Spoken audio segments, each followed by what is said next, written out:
बिस्मिल्लाहिर्रहमानिर्रहीम। अच्छा, जिस तरह से मज़े मज़े का खाना बनाना, रोटी बनाना, कपड़े धोना, सिलाई करना, ये सब स्किल्स में आता है ना, इसी तरीके से कमाना भी एक स्किल है जो जेंडर बेस्ड हरगिज़ नहीं है। यानी सिर्फ मर्द ही नहीं कमा सकते बल्कि ख़वातीन भी कमा सकती हैं। बल्कि मैं तो कहूँगी बहुत, आप सोशल मीडिया खोल के देखें, बहुत सारी ख़वातीन इस तरह की हैं जो कि बड़ी बड़ी एंटरप्रेन्योर्स बन चुकी हैं, लेकिन उनका जो स्टार्टअप था ना, जो उन्होंने शुरुआत की, वो उन्होंने बिल्कुल थोड़े से, बिल्कुल कम से की। देखिए, ख्वाब सभी के होते हैं, वो चाहे मर्द हजरात हों या ख़वातीन हों, सबके ख्वाब होते हैं। अब मर्द हजरात अगर कमाते हैं, अर्न करते हैं, वो अपनी हर ख्वाहिश को या अपने हर ख्वाब को पूरा कर लेते हैं। दूसरी तरफ आ जाती हैं ऐसी ख़वातीन जो टोटली अपने मेल्स के ऊपर डिपेंडेंट है, यानी कि अपने बाप के ऊपर डिपेंडेंट है, भाई के ऊपर डिपेंडेंट है, या फिर हस्बैंड के ऊपर डिपेंडेंट है। तो आप ये बताएं कि जो ख्वाब आपने देख रखे हैं, किस हद तक जो है वो आपके घर के मेल हजरात उसको पूरा कर सकेंगे, किस हद आज तक। का मेरा जो व्लॉग है ना, वो हर उस बहन, बेटी, उस खातून के लिए है जो कि ख्वाब देखना पसंद करती हैं, जो कि अपने लिए कुछ करना चाहती हैं, जो अपनी ग्रोथ पे काम करना चाहती हैं, लेकिन कभी कंपैरिजन के डर से, कभी ज़माने के डर से और कभी सपोर्ट ना मिलने के डर से जो है ना, वो ओवर थिंकिंग की वजह से भी शुरू नहीं कर पाती। आज जो है ना, अपनी बहनों के लिए मैंने ये स्पेशली व्लॉग बनाया है ताकि आप लोगों को बहुत सारी मोटिवेशन दे सकूं और आप लोगों के साथ एक न्यूज़ भी शेयर कर सकूं। तो अस्सलाम वालेकुम, कैसे हैं आप सब लोग? उम्मीद करती हूँ सब खैरियत से होंगे, अपना बहुत सारा ख्याल रख रही होंगी, रमज़ानुल मुबारक को बहुत ज़्यादा इंजॉय कर रही होंगी। अच्छा, साथ ही साथ मैं आप लोगों को बताती चलूँ कि आज जो है ना, हम इफ्तारी के लिए गए हुए थे अपने एक रिलेटिव के घर, और जुमे का ये ब्लॉग है। जुमा बाज़ार भी लगा हुआ था उनके घर के पास ही, तो हम वहाँ पर चले गए और थोड़ी बहुत हमने शॉपिंग भी की, जो साथ साथ मैं आपको दिखा रही हूँ। अच्छा, बहुत अच्छी चीज़ें जुमे बाज़ार से आपको बड़े सस्ते मुनासिब रेट्स में भी मिल जाती हैं। तो यहाँ से कुछ घर के लिए छोटी मोटी चीज़ें मैंने ली थी, साथ में मेरी मेड थी। मेरी मेड की भी जो भी ज़रूरत की चीज़ें थी ना, वो सारी मैंने उसको लेकर दी हैं। उसमें कॉम्ब वगैरह भी है, कुछ कैचर, पोनियाँ, पिन्स वगैरह, क्योंकि देखें, जब हमारे मुलाजिम हमारे पास रहते हैं तो हमारा हक़ बनता है कि अपनी ज़रूरियात के साथ साथ उनकी ज़रूरियात को भी हम पूरा करें।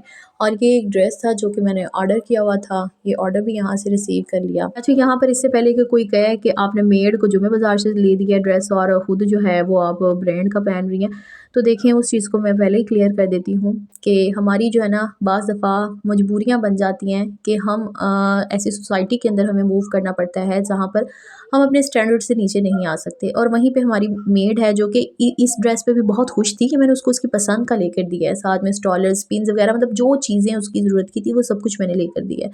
तो जहाँ पर मैं उसको कोई एक सूट ले देती, वहाँ पर मैंने उसको कोई 4 चीज़ें ले दी हैं। तो उसकी जिस तरह का रहन-सहन है, उसके अकॉर्डिंगली वो इस पे भी खुश है। बस जिस तरह के भी हालात हो ना, अल्लाह ताला की देन पर, उसकी अता पर सब्र और शुक्र करना चाहिए। जी, तो जनाब, जो मैंने न्यूज़ आप लोगों के साथ शेयर करनी थी ना, वो ये कि ईद से पहले ही इंशाल्लाह जो है, मैं एक छोटा सा अपना बिज़नेस स्टार्ट कर रही हूँ, होम बेस्ड। ये क्लोथिंग बिज़नेस होगा, यानी कि ब्रांडेड कपड़ों का और साथ में बेडशीट्स का। तो यही एक चीज़ है, मैं हमेशा आप लोगों को बिज़नेस के लिए, काम के लिए, ख़वातीन को जो है वो मोटिवेशन देती रहती हूँ। तो आई थॉट कि क्यों ना इसको प्रैक्टिकली इम्प्लीमेंट करके भी आप लोगों को दिखाऊँ। ये मेरे लिए भी एक नया तजुर्बा होगा और आप लोगों के लिए भी, क्योंकि बिज़नेस तो ऑलरेडी मैं बहुत सारे कर चुकी हूँ, कुछ रनिंग में भी हैं, बट क्लोथिंग का ये मेरा स्टार्टअप ही होगा। और आप लोग मेरी इस जर्नी से बहुत कुछ सीखने वाले हैं इंशाल्लाह।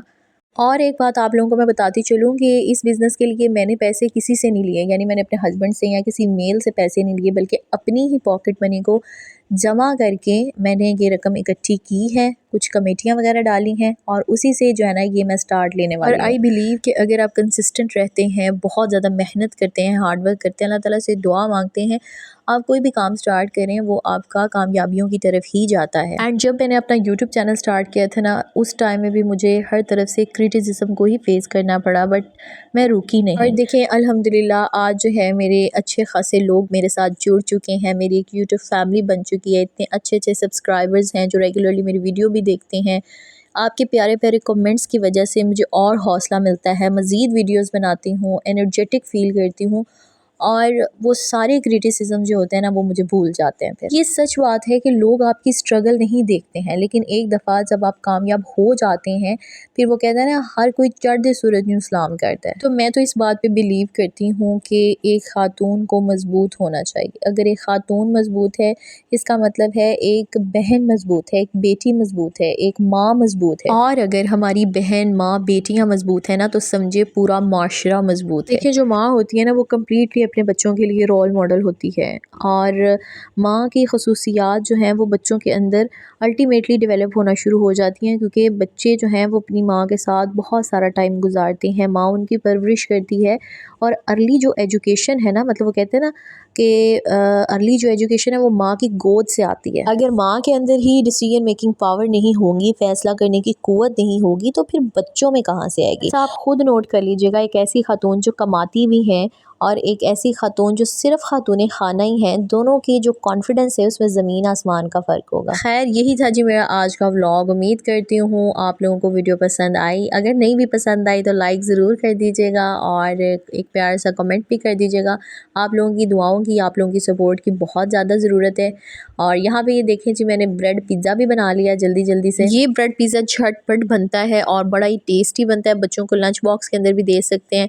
तो ब्रेड लेके उसके ऊपर मैंने चिली गार्लिक सॉस को स्प्रेड किया थोड़ा सा, और चिकन जो कल मैंने मैरिनेट करके रखा था उसको फ्राई करके वो ऐड कर दिया, कुछ वेजेस ऐड की और उसके ऊपर जो पिज़्ज़ा चीज़ है उसको श्रेड कर दिया। अच्छा आपने देखा होगा श्रेडर भी मैंने वो यूज़ किया जो मैं 110 रुपये वाली सेल से लेकर आई थी, तो देखें कोई कहीं ना कहीं तो ये काम आ ही गया है।